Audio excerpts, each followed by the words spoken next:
안녕하세요. 편안백세TV입니다. 여러분은 매일 아침 뭘 제일 먼저 챙기시나요? 많은 분들이 이렇게 대답합니다. 바로 비타민입니다.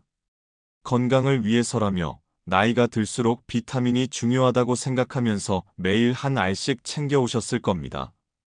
아침상에 물 한 잔과 함께 습관처럼요.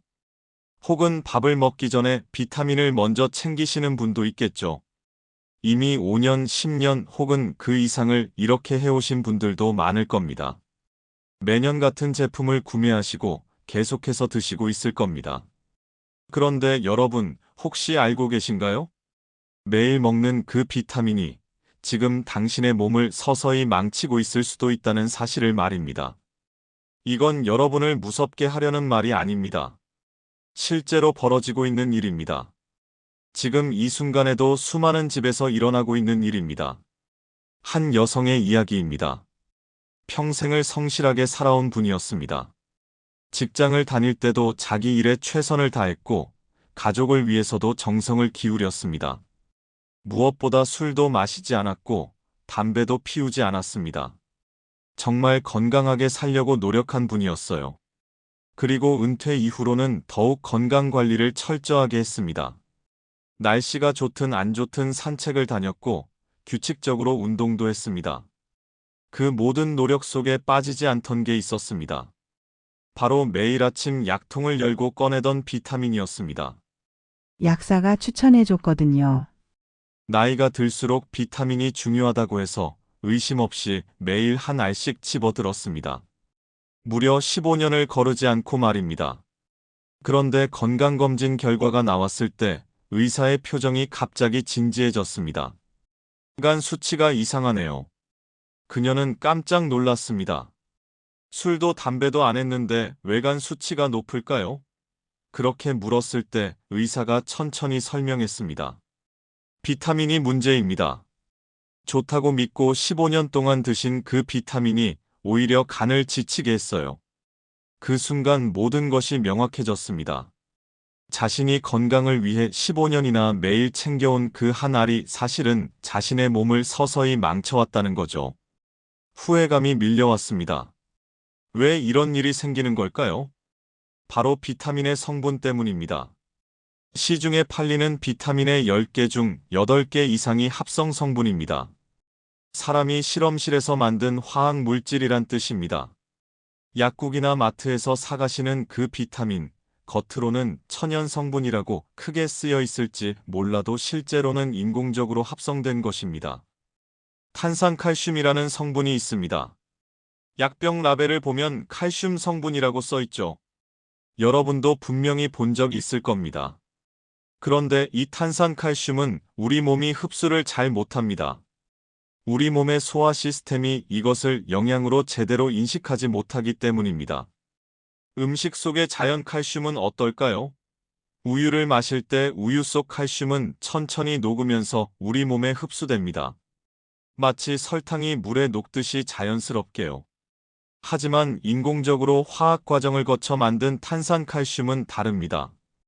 흡수가 잘 안 되는 거예요. 그러면 흡수되지 못한 이 성분이 어디로 갈까요? 바로 우리 몸에 쌓입니다. 특히 간, 신장, 혈관에 말이에요. 1년에 조금씩, 5년이 지나도 조금씩, 10년이 지나도 계속 축적됩니다.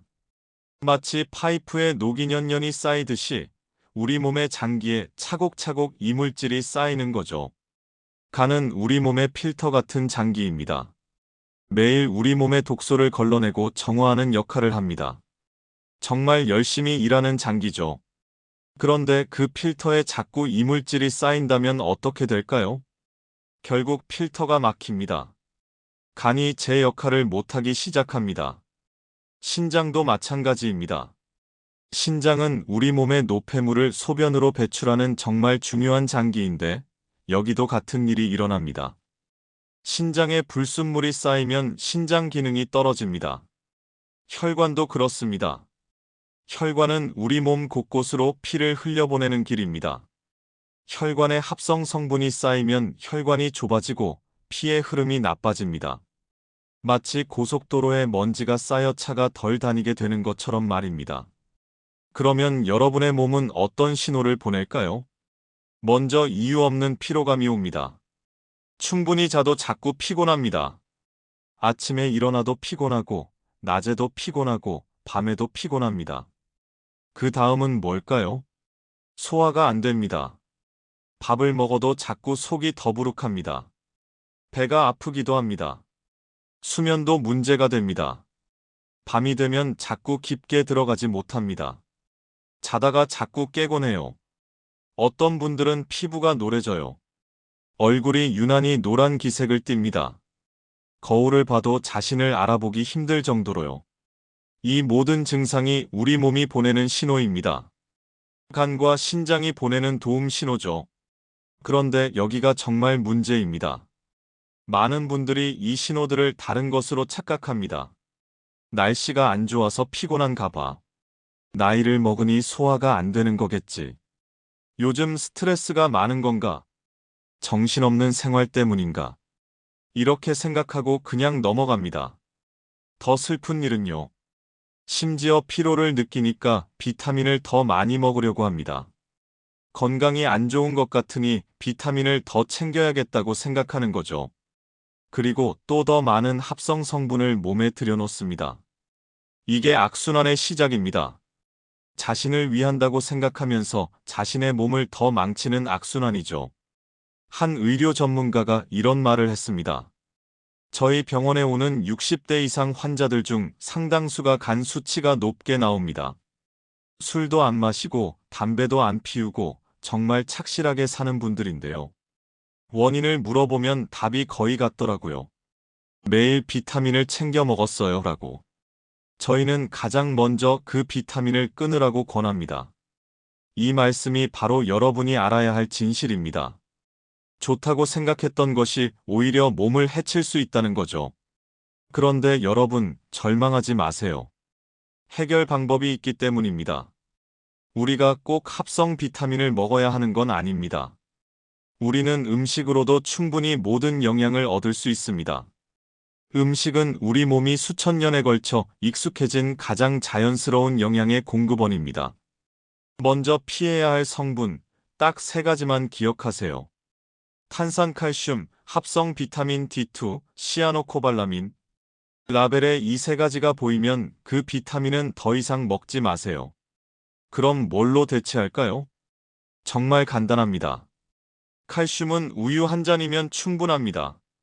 우유를 못 마신다면 요구르트를 드세요. 저지방 요구르트, 플레인 요구르트. 하루 1개씩 먹으면 됩니다. 혹은 시금치를 드세요.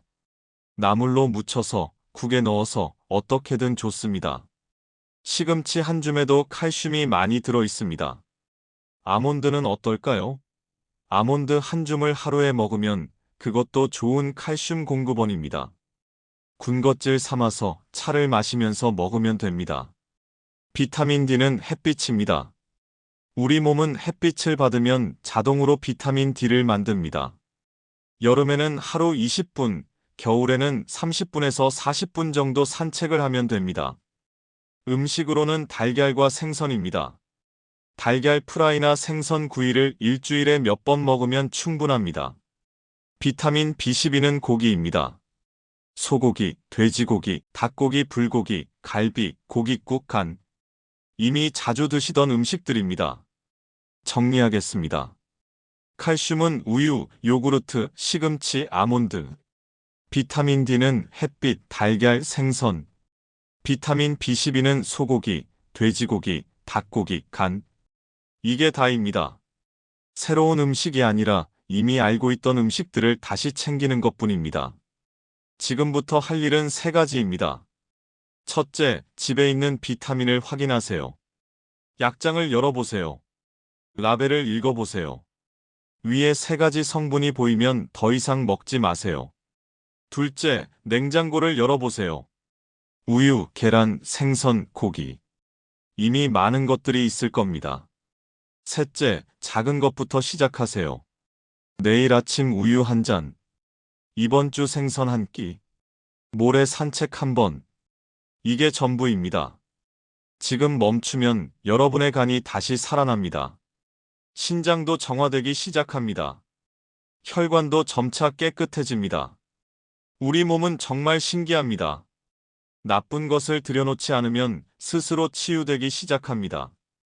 여러분은 이미 첫걸음을 내디뎠습니다. 이 영상을 끝까지 본 것만으로도요. 만약 도움이 되셨다면 구독과 좋아요, 알림 설정을 부탁드립니다. 비타민으로 인해 비슷한 증상을 겪으셨다면 댓글로 나눠주세요. 당신의 이야기가 다른 분들에게 가장 큰 도움이 됩니다. 건강한 생활의 첫걸음, 지금 바로 시작하세요. 감사합니다.